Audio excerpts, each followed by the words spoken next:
Well, according to police, over the past year, there have been 90 protests at our state capitol, all taking place without incident. And today, we hope that will be the case again.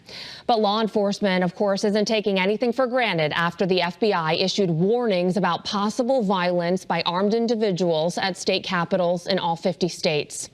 Here to talk about what's being done to keep the calm at Connecticut's Capitol building is Commissioner of the Department of Emergency Services and Public Protection, James Rovella. Commissioner, nice to see you this morning. Nice to see you again. Well, you know, I'm sure you know it's on the minds of many, safety. So do you know of any groups or organizations expected to show up at the Capitol today? And if so, are they in-state or out-of-state folks? Well, the intelligence on that has been very limited. We watch for those folks that want to bring a gun to the Capitol today and disrupt the activities of peaceful protesters.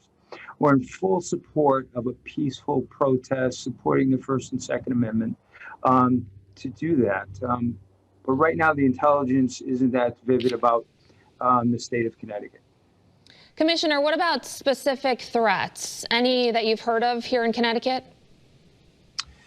You know, Courtney, we look for those all the time. And the FBI alerted us last Sunday that all 50 state capitals and federal courthouses and some other courthouses around the state and around the country could be targets.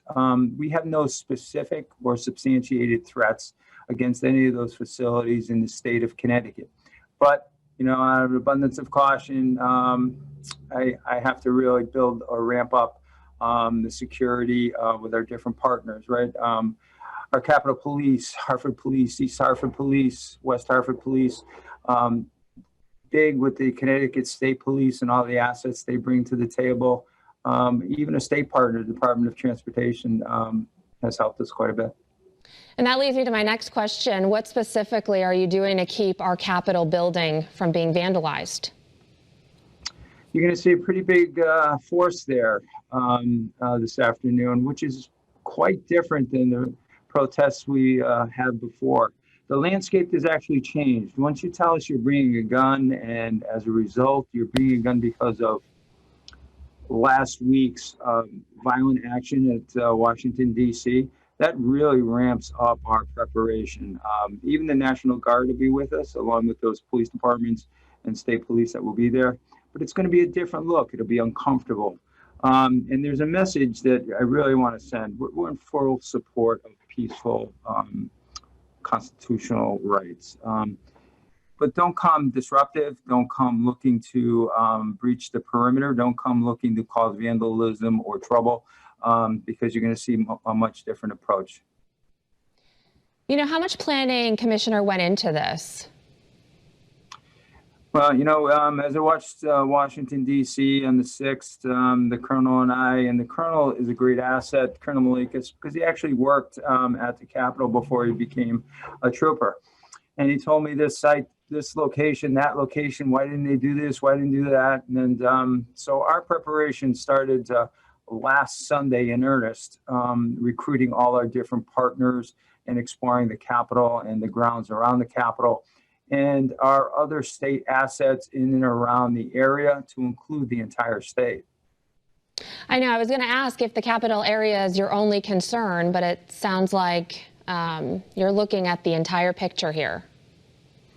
We are. I've worked with Judge Carroll for the judicial side in his courthouses, and we've worked with all the local law enforcements and put out CTEC, which is the Fusion Center advisements to everybody. We've touched bases with the major city chiefs in regards to the federal courthouses and the specific assets of huge value, right?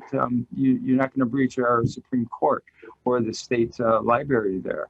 But the message, if you want to protest peacefully, please come. But I prefer if you left your gun at home.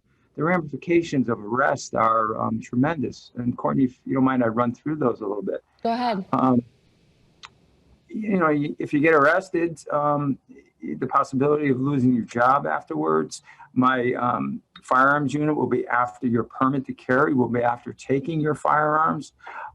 So the ramifications throughout, including what happens with your family life, you have to think twice about those things. But Courtney, we are talking about a very small, minute population, not through the country, but even in the state. These 3%ers, they want to call them 3%ers because they say, I'm 3% of the colonists that rebelled against the English and the Revolution.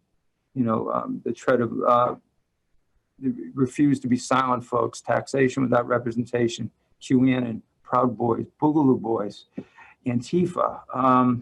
They have different ideological beliefs, and they don't line up with ours. But there's such a minute portion of the population. Commissioner, how long do you expect a heightened security need? Well, we're going to be, it'll be a big day for us today.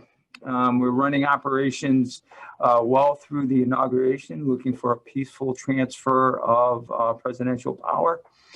And then, this is going to be an enduring effort for us, for those groups and those domestic violent extremists that are homegrown. And let's not be naive to believe that we don't work with those folks. They're not in our families. We don't walk the street with those folks. Domestic violent extremists, and Courtney, those are broken down into a couple of different areas.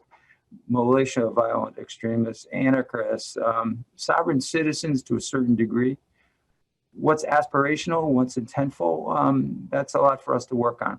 But we are actually reanalyzing or reassessing their significance in law enforcement. So this is going to be an enduring effort. All right, well, let's hope it's peaceful today. Commissioner, thanks so much for joining us this morning. Nice seeing you. We share the same hope. Yes, absolutely. Bye-bye. All right, well, up next, carrying on the state's business at the Capitol in the midst of threats and the pandemic. What are the priorities?